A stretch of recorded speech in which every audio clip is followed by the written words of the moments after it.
Okay, solving equations between minus 180 and 180. Now, when you solve an equation between minus 180 and 180, 0 is here, 90 is there, 180 is all the way around here. If you come this way, it'd be minus 90 minus 180. So this here becomes theta. This is 180 minus theta. This one is minus theta, and this one is minus 180 minus theta. It basically turns out to be like a positive acute angle here, an obtuse angle here, because that's why it's 180 minus the acute angle, minus the acute angle in this one, and minus the obtuse angle in this one.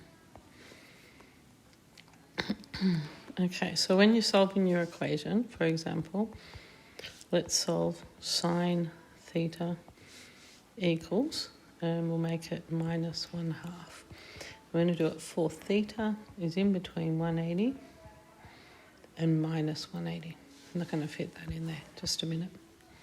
So minus 180 theta and 180. Okay, so where is sine negative? This is all stations to central. Okay, so it'll be there and there. So it's negative in those two quadrants.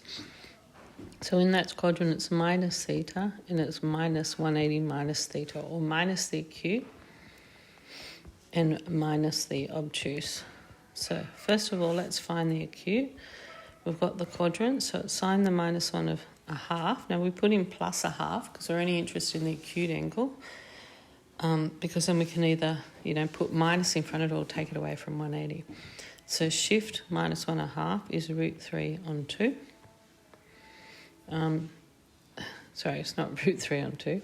Shift minus 1/2 is 30 degrees. Okay, so that means that you're going to have minus 30 degrees and minus 180 minus 30.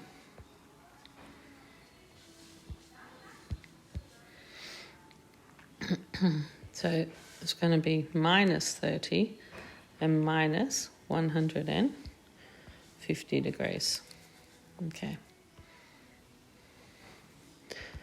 All right, let's just have a look at another one. So that's the first one. The second one. Let's solve. Let's do tan theta equals 1, and for theta is in between minus 180 and 180. Okay, so where is tan positive? So tan is positive in the first quadrant and the third quadrant.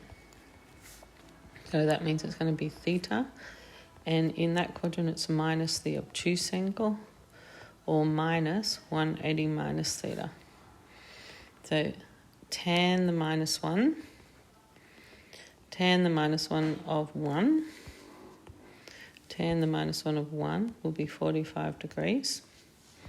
So that means that it will be equal to, theta will be 45 degrees. That's in quadrant 1. And in the third quadrant, you have to come in this way. So it's minus the obtuse angle, so minus 180 minus 45. 180 minus 45 is 135, so it's going to be minus 135. Okay, and just one more just to be sure.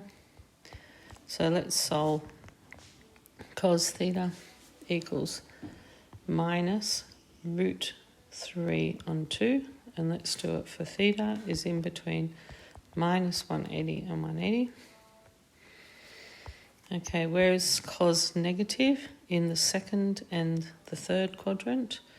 So in the second quadrant, that is like the obtuse angle, and in the third quadrant, it is minus the obtuse angle. So to get what the acute angle for this is, it's cos the minus 1 of √3 on 2. We don't put the minus in because the minus just puts it in its quadrant. That'll end up being 30 degrees. So it's 180 minus 30, which is 150, and minus 180 minus 30, which is minus 150 degrees.